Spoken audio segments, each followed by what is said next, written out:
pastor, church leader, would you like to reach 300,000 people? I mean, maybe you would, but maybe that's not even your goal. Maybe when you think about online ministry and digital approaches to church, maybe virality isn't your goal. Maybe you just simply want to serve your guests and your members really well. Whatever the reason is, I wonder which components of your church and of your discipleship strategy are digital. Are there even any? You know, Carey Nieuwhof recently wrote this about the church's sometimes archaic approach to church and to discipleship. He said, most churches approach it like this: let's just get people in our building, let's just get people in the room, and then we'll figure out how to disciple them. Well, in this episode, what I want to do is I want to share with you how churches are reaching people, specifically young people, online. I'm also going to share with you some eye-opening statistics about Generation Z and Millennials and their church attendance, and how that should frame your solution to the online and digital conundrum. But stick around to the end of the video, because I have a solution that's going to cost you next to nothing that can maximize your impact online. Hey there, everyone. My name is Nick Clayson. If you and I haven't had a chance to meet yet, welcome to the Hybrid Ministry Show. I've been in youth ministry for 14 years, and thus I've also been in digitally integrated ministry for 14 years. And in recent years, I have upped the ante on that, and I have gone all in on digital and content marketing in the context of church and in the context of youth ministry. So I'm so excited to have you here. Let's hop in. You know, there are churches, believe it or not, out there like Church Home, like Life.Church, that are reaching thousands of young adults, and they're doing it online. In fact, John Mark Comer has a delivery system for discipleship resources, and his discipleship resource delivery system is 100% through his digital platform called Practicing the Way. You know, in the article linked down below that I am referencing that Carey Nieuwhof talked about, he said this. He said, after a brief period for churches of innovation with all kinds of online ministries churches offered during COVID when it first hit, most churches have toggled back to simply streaming their weekend services and using social media to either share last week's service or to advertise their next service. Live streaming your weekend service taps about 1% of the potential that online ministry has to offer. But I would imagine if you're in church or in pastoral ministry, you probably feel as though you don't have time, especially when it pertains to digital, and especially when it pertains to online, because it can just be a totally new skill set, and entering into a new skill set is never a fun phenomenon because you got to learn so many things. So give me a like if any of these things that I'm about to share are things that you've had to do within the past week. Give me a like if you've had to write a sermon or enter into a counseling appointment, or if you've had to focus on community outreach of sorts, or heaven forbid, give me a like if you've even had to do some administrative duties. I should have hundreds of likes on this video at this point. I want you to give me a subscribe if you instantly think to yourself, with all those to do, how in the world am I supposed to make social media and digital a priority? Well, I have some good news for you. Link down below is my completely free full strategy guide. It's how I grew our channels and how I approach social and digital media here in the context that I'm in. If you're watching here on YouTube, in the article that I linked down below, you can also go check it out. Carey Nieuwhof says the millennial generation is now squarely your church's main focus, or it should be, because church attendance has gone up for millennials. It's higher than Gen X, and it's higher than boomers. Furthermore, according to a study done by BARNA a couple of years back, millennial churchgoers said this. They said hybrid church, just as much as physical church, will be a, get this, good fit for them. Furthermore, I want to share some of these statistics with you. If you're watching here on YouTube, you can see them. But it says, the question was, do you use the internet for faith purposes? Do you use the internet as a faith supplement? Do you use the internet as a substitute for physical church?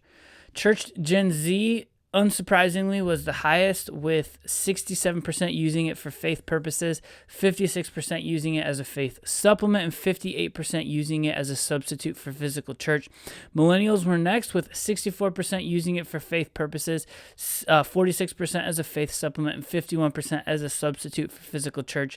And then church Gen X and boomers go 58 and 42 for faith purposes, 45 and 32 for a faith supplement, and 44 and 40 for a substitute for physical church. And I share all of those to say is that the strategy of let's just get them here in the room is not going to work anymore.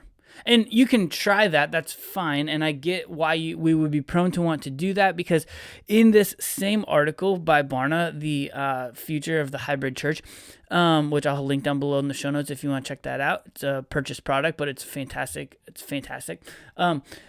There is still a desire to gather together, which is why I like to call it hybrid. It's not just digital. It's not just what we had during COVID, which was only digital, right? It's digital plus in person. So in person still has a job to do. And so what I want to offer to you is you can grab my free ebook, but if you get in there and you're like, I don't know what's best for us, I want to let you know about some custom coaching that I have to offer. My custom coaching is 4 sessions long, $50 per session. It'll be $200 out of your overall budget, which is absolutely pennies in the drop in the bucket in an overall church size budget.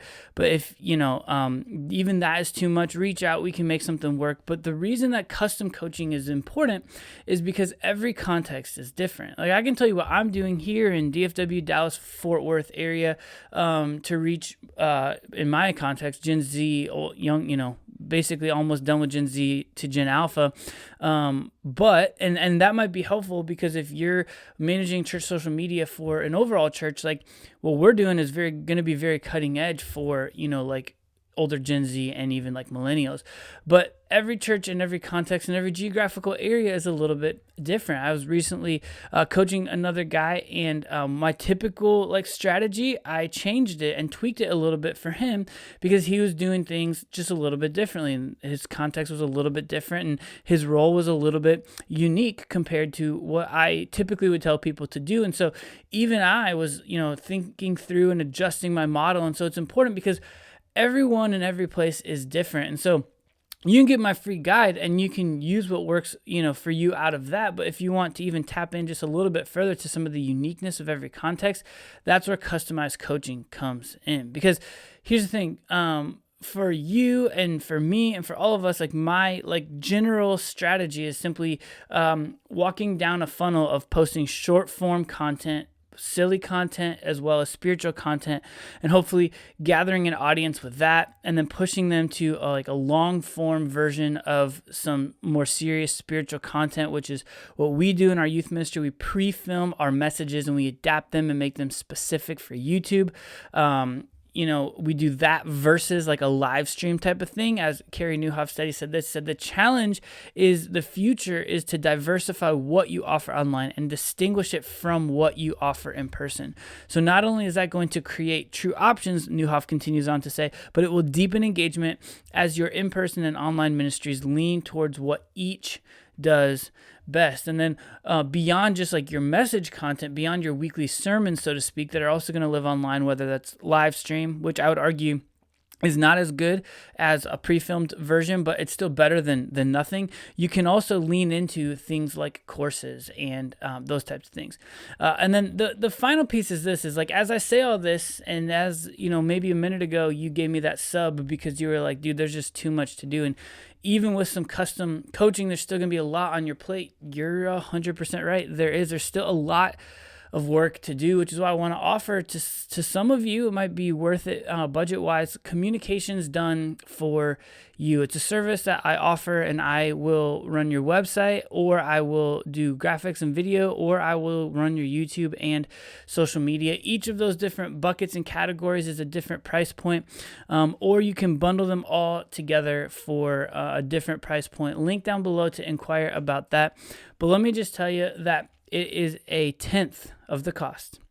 of a full-time staff person if you were to hire me and contract me to do communications for you and for your church and for your ministry, because there's so much on your plate and you want it, but you don't have the time or bandwidth or desire maybe even to learn it. And I understand that. And at some point it's just worth it, to just get it off of your plate. And if that you're in that zone and you don't want the coaching, you don't want to learn via the ebook, then great. Then check out what I have to offer, communications for you. I will do things like inspect your website. I will optimize your search engine optimization. I will make your website as visitor friendly as possible.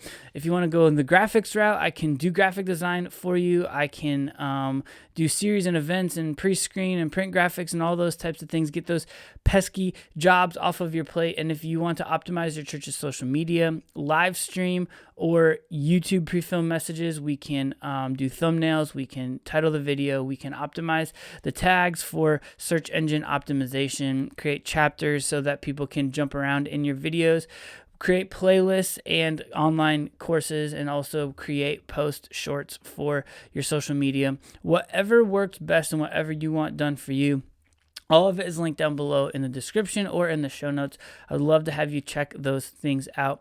But again, I appreciate you being here. And listen, it is the future of the church is online. It's not only online, but a wide portion of it is. And the fact is, the more capacity and bandwidth that you have to take it there, the more effective I believe you will be to maximize your reach and your influence. So continue to pursue reaching people for Jesus. Continue to pursue the call and the assignment in which God has placed you, particularly right now in this season.